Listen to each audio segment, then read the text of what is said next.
नमस्कार, मिथिला मंच न्यूज पर आपका स्वागत है। मैं हूं मनोज। लगातार कल से ये विश्लेषण हो रहा है कि पुलिस मनीष सहनी को पकड़ने में नाकामयाब है।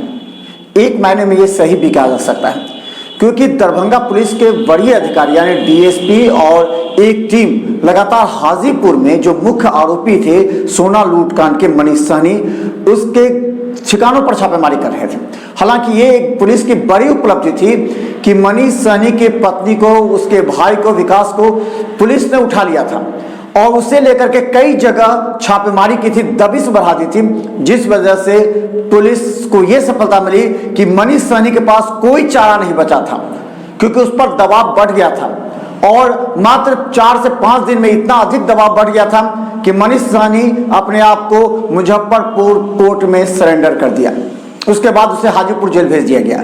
हालांकि पुलिस के लिए यह कहा जा रहा है कि सरेंडर करने से पहले उसे गिरफ्तार किया जाना चाहिए था। गौरतलब है कि मनीष सहनी भी शातिर है। इस बात से अंदाजा लगाया जा सकता है कि मनीष सहनी ने जो सरेंडर किया था वो इस मायने में सोना लूट कांड में सरेंडर नहीं किया, वो एक जमीन मामले में जहां पर उसने गोली चलाई थी, कई राउंड फायरिंग की थी, एक जमीन को कब्जे को लेकर के उसमें जो केस दर्ज था उस पर उसने बड़ी दिमाग के साथ वो सरेंडर कर दिया, क्योंकि पुलिस को तलाश थी उसकी। तो पुलिस के तलाश की वजह से उसने सरेंडर कर दिया और उसे हाजीपुर जेल भेज दिया गया। हालांकि दरभंगा पुलिस इसे एक उपलब्धि मानती है, क्योंकि अब मनीष सहनी को रिमांड पर दरभंगा पुलिस उठाएगी। इसे लेकर के आज ही यानी बृहस्पतिवार को ही पुलिस कोर्ट में अर्जी दे रही है। और इस गंभीर मामले पर हम बता दें, अगर सूत्रों की माने तो देर रात में ही उससे पूछताछ भी की गई है, देर रात उसे पूछताछ भी की गई है, कुछ खुलासे भी हुए हैं। और हम बता दें कि मनीष सहनी जो मुख्य आरोपित है, उसकी पत्नी और उसके भाई दोनों को पुलिस ने उठाया, उससे भी कई अहम सुराग भी मिले हैं। लेकिन अब पुलिस के सामने एक बड़ी चुनौती है, क्या सोना लूटकांड के सोना को कैसे बरामद किया जाए। अगर ये बरामद होता है तो पुलिस की सबसे बड़ी उपलब्धि होगी। ऐसे लेकर के आज डीएसपी जो मुजफ्फरपुर में है वो आज रिमांड के लिए, पुलिस रिमांड के लिए आज कोर्ट में दाखिल कर रहे हैं पत्र, और उम्मीद है कि अगले 24 घंटे के अंदर पुलिस रिमांड में उसे ले आएगी दरभंगा। उसके बाद उससे कड़ी पूछताछ की जाएगी और उसके बाद कई टीम जो बनी हुई है वो अलग अलग उसके बयानों पर छापेमारी करेगी और उसकी कुटाई भी होनी जरूरी है, क्योंकि वो दरभंगा में इस तरह की व्यवस्था की है कि पूरे दरभंगा वासियों का सिर शर्म से झुक जा रहा है। दरभंगा पुलिस क्योंकि ऐसे सातिर हैं जो 12-15 राउंड गोली चलाए और दरभंगा के ही लोगों को मोहरा बना करके एक बड़ी कांड को अंजाम दिया, जिसे पूरे बिहार में नीतीश सरकार की बुराई हो रही है और उसे जंगल राज को लेकर के अब नीतीश सरकार को कटघरे में खड़ा किया जा रहा है। पुलिस की दबिश के कारण अलंकार ज्वेलर्स लूटकांड के मुख्य आरोपित मनीष सहनी ने बुधवार को हाजीपुर न्यायालय में सरेंडर कर दिया। मनीष के सरेंडर करने की सूचना मिलने के बाद पुलिस ने उसे रिमांड पर लेने की तैयारी शुरू कर दी है। मनीष के रिमांड में मिलने के बाद पुलिस गिरोह के अन्य सदस्यों के अलावा लूटे गए सोने तक पहुंचने के लिए उससे पूछताछ करेगी। एसएसपी बाबू राम ने कहा, मनीष को रिमांड पर लेने के लिए दरभंगा पुलिस गुरुवार को कोर्ट में आवेदन देगी। रिमांड मिलने के बाद उससे लूटकांड के बारे में पूछताछ की जाएगी। इधर मनीष के सरेंडर करने के बाद लोगों में उम्मीद जगी है कि उससे पूछताछ के बाद पुलिस गिरोह के अन्य सदस्यों के गिरबान तक पहुंचने के अलावा लूटे गए सोने को बरामद करने में सफलता मिलेगी। मालूम हो कि दरभंगा पुलिस और एसआईटी लूटकांड में शामिल अपराधियों की गिरफ्तारी के लिए लगातार छापेमारी कर रही है। हालांकि लूटे गए जेवरात को बरामद करने में पुलिस को अभी तक सफलता नहीं मिली है। सोने की बरामदगी हो जाती है तो यह पुलिस के लिए बड़ी कामयाबी मानी जाएगी। वहीं एसएसपी बाबू राम लगातार बदमाशों की गिरफ्तारी के लिए कड़ी मेहनत कर रहे हैं।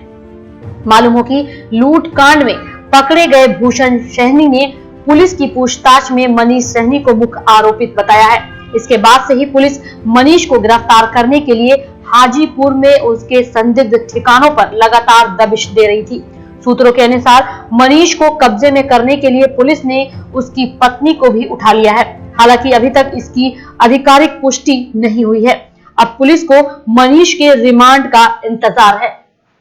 इतनी बड़ी डकैती का कांड इससे पहले हुआ भी नहीं था दरभंगा में, तो लोगों को है कि दरभंगा में इस तरह की घटना के बाद पुलिस कितना कार्य कर रही है। लेकिन हम बता दें, एक और व्यक्ति को जो पुलिस ने उठाया था उसे लेकर के पुलिस बिहार से दूसरे राज्य में लगातार छापेमारी कर रही है। यानी दरभंगा एसएसपी लगातार दिन रात लगे हुए हैं, मॉनिटरिंग कर रहे हैं, हर घंटे हर मिनट उन सारे टीम का निगरानी कर रहे हैं और सर्विलांस पर भी उसे मोबाइल के रखे गए हैं, जहां से जो आईटी सेल है दरभंगा पुलिस की वो कार्य कर रही है। यानी दरभंगा पुलिस की आईटी सेल के आधार पर ही ये दबिश मनीष सहनी पर बनी थी और उसे, हालांकि पुलिस को तत्काल गिरफ्तारी के लिए उपलब्धि नहीं मानी जा सकती, लेकिन एक पुलिस की बड़ी उपलब्धि है कि मनीष सहनी अब दरभंगा पुलिस के शिकंजे पर चढ़ेगा, जहां उसे पूछताछ की जाएगी।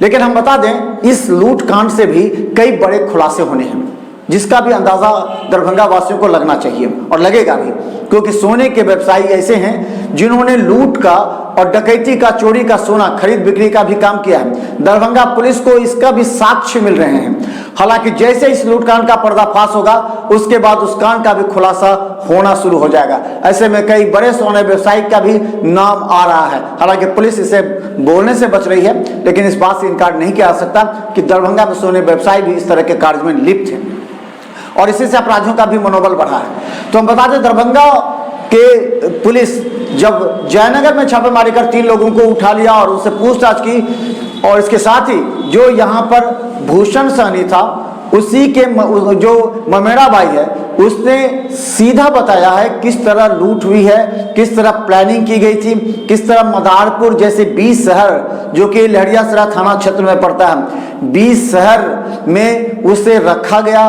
उसके बाद वो कई दुकानों की रेकी की, उसमें अलंकार ज्वेलर सबसे सटीक लगा और उससे ये भी तय कर लिया कि वहां से एनएच तक जाने में कितना समय लगेगा और सुबह के समय में कितना भीड़ होता है और गाड़ी कहाँ कहाँ खड़ी की जाए, ताकि एक गाड़ी अगर उसे छूट जाए तो दूसरी गाड़ी से वो एनएच तक पहुंचे और फिर एनएच से जो दूसरी गाड़ी वहां पर है उससे वो फरार हो सके। ये पूरा प्लानिंग जो भूषण सहनी ने बताया, उसके आधार पर मनीष सहनी मुख्य आरोपी था और मनीष सहनी के आज कोर्ट में सरेंडर किए जाने के बाद पुलिस के साथ दरभंगा की जनता की भी आशा अब बढ़ गई है कि जल्द ही इस लूटकांड के सोना बरामद हो जाएगा। हालांकि कांड का तो खुलासा हो चुका है, लेकिन अब सोना बरामदी की बात और अपराधियों की गिरफ्तारी की बात चल रही है। ऐसे में दरभंगा एसएसपी बाबूराम लगातार लगे हुए हैं। उम्मीद है 24 से 48 घंटे में भी कई लोग गिरफ्तार होंगे। तो देखते रहिए मिथिला न्यूज पर हर अपडेट खबर यूट्यूब में सब्सक्राइब कर, क्योंकि अगली बड़ी खबर हम दिखा रहे हैं। पप्पू यादव ने ऐसा क्यों कहा कि नीतीश की बात छोड़िए, उन्होंने इस लूट कांड को लेकर के जब दरभंगा पहुंचे तो उन्होंने स्पष्ट कहा था कि सरकार को कटघरे में खड़ा होना चाहिए। हालांकि सरकार के बाद उन्होंने नीतीश की सॉफ्ट राजनीति, क्या आगे कोई रणनीति है? देख रहे मिथिला न्यूज पर हर अपडेट खबर यूट्यूब में। धन्यवाद।